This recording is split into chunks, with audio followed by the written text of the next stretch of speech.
Gala beigās, jā, mēs tam varam ticēt, mēs tam varam neticēt, bet pieredzi mēs iegūstam. Vai mēs iegūstam prasmi šādās apmācībās? Nu, ja mēs pieņemam, ka vidēji apmācības ilgst 1, 2 dienas, nu, varbūt pat tās ir 3 vai 4, un diezvai mēs darām vienu un to pašu un regulāri pielietojumu, teiksim, vai tā būtu pārdošana efektīva, vai tā būtu plānošana efektīva, vai jebkas cits. Es lieku lielu jautājumu zīmi, manuprāt, ka nav ne laika, ne iespēja, lai rakstot šīs te prasmes, izmantot šīs te, teiksim, zināšanas praktiskajā darbā, bet tas vēl būtu uzbēri. Atgriežamies atpakaļ pie tās mūsu bildes, kas notiek mācībā. Tad mēs šos cilvēkus aizsūtam, vedat mums ir 5 atslēgti cilvēki, kas ir vērtību ķelīgi, kas rada vērtību uzņēmumu, un mēs viņus tomēr uztrenējam.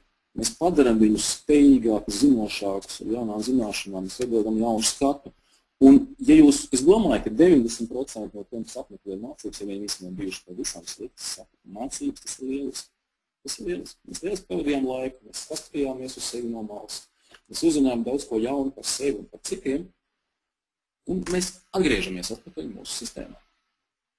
Un ko mēs redzam? Patiesībā mēs redzam to, ka viņi ir labāki nekā varbūt tajā ķēdē citi, teiksim, dalībnieki, un pēc maza brīža viņi nokļūst tieši tajā pašā situācijā, kur viņi bija iepriekš. Tāpēc, ka sistēmā viņiem neprasa šīs zināšanas pielietot. Sistēma neprasa šo virsvērtību, ko viņi varbūt ir ieguvuši. Ja? Un viņi nonivelējās. Paiet dienu, 2 nedēļu, mēnesis, un viņi ir turpat, kur viņi bija pirms tā. Ko izdara secinājumi? Kāda izdara secinājumi organizācijā? Laikam pasniedzējs nebija labs. Bet, ja mēs paskatāmies uz šo tādu no šāda starp punkta, patiesībā labs vai slikts bija pasniedzējs, ļoti reti var ietekmēt šo situāciju. Ja? Pat, ja viņš viņus uztrenēja lieliski un fantastiski, atgriežoties atpakaļ, kur viņi ir turpat, kur viņi bija. Paiet nedēļu mēnesis, un viņi ir tieši tāpat uzvedās, kā viņi uzvedās pirms tam. Un tāpēc arī varbūt pirmais secinājums, kad nav vērts mācīt, Tātad, respektīvi, esence tāda, ka esošajā organizācijā darbinieki uzvedas tā kā priekšējušo sistēmu. Tad cerēt, ka jūs izņemsiet elementus ārā, aizsūtīsiet viņus pamācīt, pēc viņi atnāks atpakaļ un mainīs sistēmu, ir mazākais naivi. Un paskatāmies arī savādāk. Pat ja viņi iegūst šo pieredzi, pat ja viņi iegūst prasmes 2 dienās, tad sistēma, kas ir aptuveni 220 dienas gadā, viegli pārstāj šo pieredzi, ko viņi iegūst jār no kaut kur citur. Ja? Un tad arī šis paradoks, jo mēs labāk šos darbiniekus apmācam vai mācām, jo lielāk patiesībā varbūt ir tas tā žēluma sajūta, jo faktiski viņi nav par viņu pielietot. Viņi atnāk uz to sistēmu, kurā viņi dzīvo ikdienā, un viņi saprot, ka tur tam nav pielietojumi. Un tas secinājums no tā viss ir tāds svarīgi, varbūt, neteiksim skumjš, bet reāls, kad mācīt darbinieks izolēt no sistēmas, kurā viņš strādā, laikam ir viena no tādām neliederīgām naudas tērēšanas. Vai varētu būt viena no bezlīdzīgas naudas tērēšanas reizē. Otra analoģija ir glāze, kurā mēs lejam ūdeni. Atkal tas pats var būt tās drusciņi varbūt akcentēt to situāciju. Ja mēs pieņemam, ka šie darbinieki ir kā glāzītes. Pieņemsim, ka viņas ir tukšas, viņas nekad nav. Ūdens ir zināšanas, kurās viņiem ir, vai tās viņa prasmes, viņas, teiksim, varbūt pustukšas. Mums kā vadītājiem liekas, piliesim, kad mēs viņas pilnas. Ja? Mēs vadīsim viņus lieliskākus. Ko mēs darām? Mēs neliekam šīs glāzītes uz galda, atnāk lielais lektors, kurš ir spainis ar ūdeni, un viņš tagad sāka liet tās zināšanas par tām glāzītēm. Fizikas saka vienkārši lieta, ka glāzīte nevar ielikt vairāk kā tādu, tas ir tilpams. Viss pārējais gāžās pāri malā. Tā ir vēl viena lieta, kad arī jūs mācāt cilvēks samierīgi, tas intelekts vai tas informācijas daudzums, ko jūs dodat, un pretīgi cik tie cilvēki spējīgi paņemt. Ja?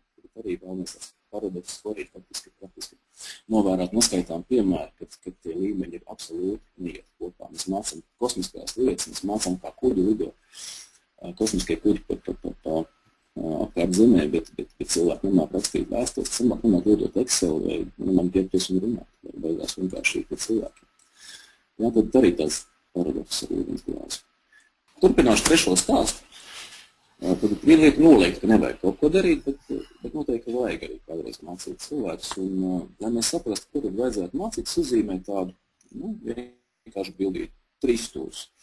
3 stūrus ļoti bieži, vismaz man personīgi asociējās ar organizāciju. Tad tāda, kādu mēs viņu redzam. Tā vairāk ir mazliet hierarhiska struktūra, kur augšā ir boss, kas tā ir vidējā līmeņa vadītāji, nu, tad apakšā ir tie reālie darītāji.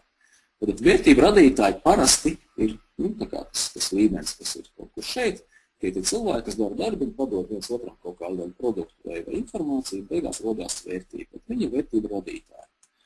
Un ir otra loma cilvēkiem organizācijā, tie ir sistēmas vadītāji. Tad visi tie cilvēki, kas nosaka darbu kārtību, nosaka procesus, nosaka piešķir resursus, kontrolē procesus, nosaka šo sistēmas mijiedarbību. Tad mums ir sistēmas vadītāji, kas nosaka sistēmas mijiedarbību, un vērtību radītāji, kuriem būtu jāizpild šīs definētās prasības. Ja mēs paskatāmies šādā veidā, tad skatāmies vērtību radītāji. Ja mums vērtību radītāji ir, šajā gadījumā es vizualizēju kā maziņš, respektīvi, ja mums ķēdē visi ir viena auguma cilvēci, tad mums ir maziņš. Tad, protams, ka viņu vajag apmācīt, viņu vajag uztrenēt, lai viņš mums harmoniski ierakstās tajā vietā, kur viņam ir jābūt, un viņš neradītu šo vājo posmu tajā mūsu ķēdē. Par to nav šaubu. Jautājums, protams, ir par to, kā kurā gadījumā ir labāk. Vai ir labāk viņu sūtīt kaut kur ārpus sistēmas un mācīties, vai tomēr viņu mācīt konkrētajā sistēmā. Ja? Konkrētajā sistēmā, kurā viņš ir daļa no darba, jāsaka godīgi, ka viens no kvalitātes arī visaptvarošās kvalitātes principiem ir mācīt cilvēkus darba vietā, un es absolūti tam piekrītu, ka jūs esat izsmēluši visas iespējas mācīties darba vietā, vai mācīties no kolēģiem, vai mācīties no tās labās prakses, kas jums jau ir organizācijā. Tad, protams, kāda idejas vajag no malas paņemt nav slikti.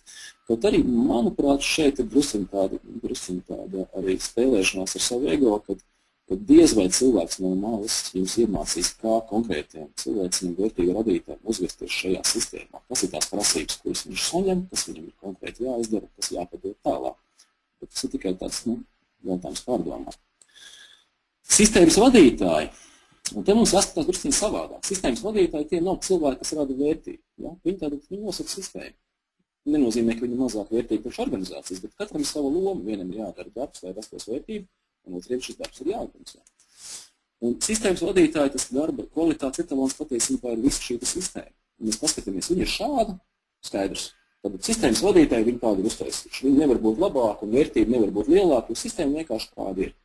Bet ja mēs gribam uzlabot mūsu sistēmu, mēs gribam radīt lielāku vērtību, mēs gribam padarīt to visu daudz efektīvāku, daudz produktīvāku, tad, protams, ka mums ir jāmāca nevis darbinieki, mums ir jāmāca sistēmas vadītāji, kādā veidā pārorganizēt procesus, kādā veidā salikt mērķus ar procesiem, kādā veidā motivēt cilvēkus sadarboties, kādā veidā lauzt barjeras starp struktūru vienībām.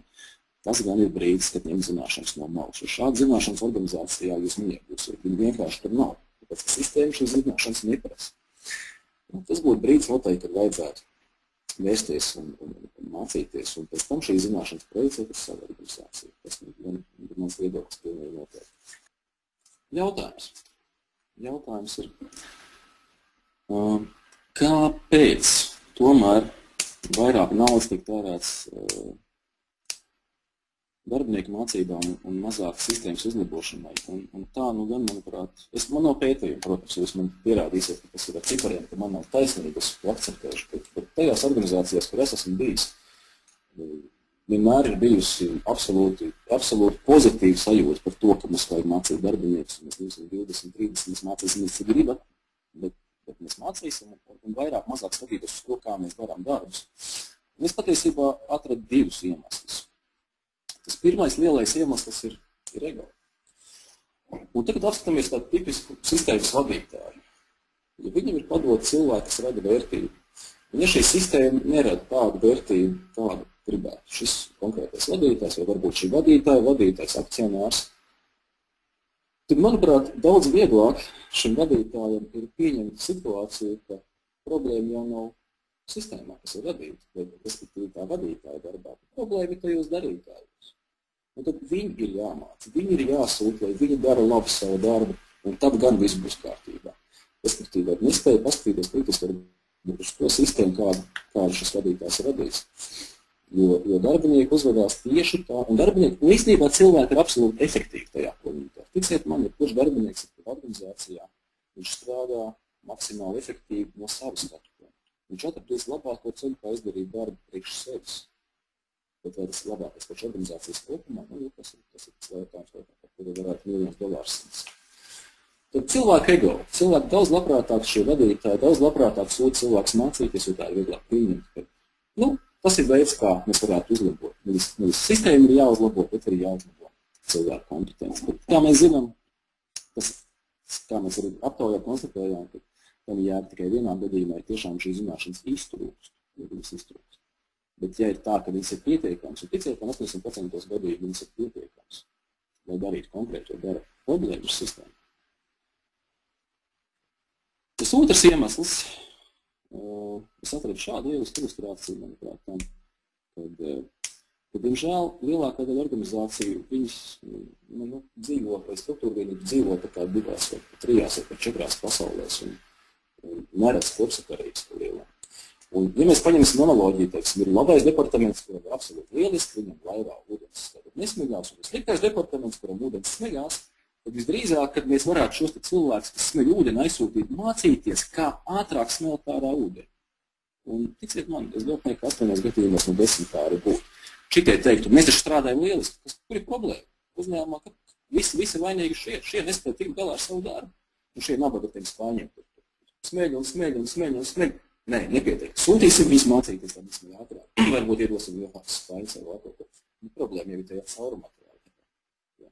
Un tas arī varbūt ir drusciņi, varbūt ir tik daudz ego jautājums, cik varbūt kompetences, jo arī mācot students universitātēm, katru gadu mācot šo kvalitātes vadību, procesu vadību, jāatzīst, ka, diemžēl, vadītāji vidējās, kompetences par to, kā vadīt organizācijas. Viņi ir lieliski speciālisti, viņi ir lieliski cilvēki, bet zināšanas, kā vadīt organizācijas, diemžēl iztrūkst. Grandālis rezumē, pusstundu vieta diezgan strauji, vairāk laika man nav. Mans aicinājums noteikti tērējiet naudu uzņēmuma sistēmas uzlabošanai. Skatieties uz problēmām, nevis kā uz konkrētu cilvēku neizdarību, bet kā uz sistēmas problēmu. Jo tiešām 90% problēmas rodās no nepareizas sistēmas, no neiedzīgiem mērķiem, no nevadītiem darbiniekiem, no cīņām starp struktūru vienībām un tā tālāk. Un tikai mazga daļa ir tiešām tad, kad darbiniekam pietrūkst kompetences, izpēt prasmes darīt konkrēto darbu. Un, ja tā skatāmies klasiskajās mācībās, mēs arī tās prasmes iegūt. Praktiski nevaram. Mēs varam prasmes iegūt tikai savā darba vietā, darot no reiz uzreiz šo darbu. Un nobeidzot šo stāstu, atkal jau. Mums ir spaidījums ar ūdeni, mums ir nauda, kur izlietot. Mums ir izskast, kurā mēs viņu varam vai nevaram. Vai ieliekam vai neieliekam. Bet tas, ko es zinu, pilnīgi noteikti, ka tā nauda izkastē nepaliek, pat ja viņi tur iekrīt kādu brīdi. Jo, jāsaka godīgi, mēs kā darbinieki, mēs kā cilvēki esam tie, kas šo naudu jau šīs izkastes izņem ārā, un mēs jau paliekam gudrāki. Kā cilvēki, kā personības, mēs tiešām šo informāciju smeļamies, mēs paliekam gudrāki. Nosaka liels paldies visiem tiem, kas mums sūtīs uz mācībām. Jūs noteikti izdarījuši lielu pakalpojumu personiski manā dzīvē, ļaujot attīstīties un tā tālāk. Tiesa gan nevairs jūsu sistēmās, bet kā cilvēks ir absolūti lieliski. Tā kā patiesībā tā jau arī ir, ka mums ir, ja mēs skatāmies tajās divās dimensijās, mācības kā jaunas pieredzes un jaunu prasmu iegūšanas līdzeklis, katram konkrētam cilvēkam tas ir absolūti lielisks veids, kā to darīt. Bet, ja mēs skatāmies no sistēmas viedokļa, tad no kā viedokļa, tad ja mēs no sistēmas ņemam cilvēks ārā sūtam mācīties, kas tagad atgriežās un varētu lielāku vērtību, nu tad jautājums, cik šī sistēma ir gatava un spējīga paņemt šo informāciju, šo pieredzi, šo labo gribu sev. Tas būtu arī mums tas faktiski pēc mēs ziņojuši šajai dienai. Es ceru, ka es drusku paprovocēju vai vismaz liek aizdomāties par šīm lietām, man par to būtu liels prieks. Protams, kad no vienas puses varat argumentēt, ka jā, bet viņš jau varbūt kā klasiski nenāc, viņš tikai strādā ar projektiem. Nu, laikam tā arī ir. Tie, kas grib kaut ko vairāk, tad man izlasīt, var mierīgi apskatīties mājaslapu.